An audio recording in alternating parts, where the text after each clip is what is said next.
রেবতী নক্ষত্রের মানসিক চাপটা অনেকটা মিনিমাইজ হবে বলে মনে করছি।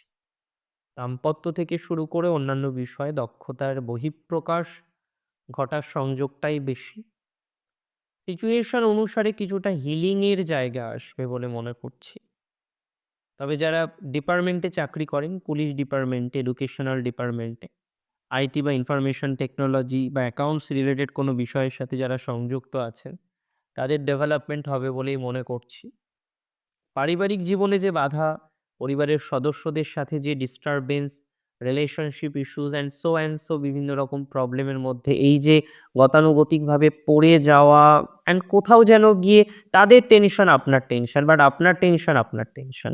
যে সবার টেনশন আপনাকে নিতে হয়। সবার চাপ মানে আপনার চাপ। পরিবারের দাদার অসুবিধা মানে আপনার অসুবিধা, ভাইয়ের অসুবিধা মানে আপনার অসুবিধা, মায়ের অসুবিধা মানে আপনার অসুবিধা।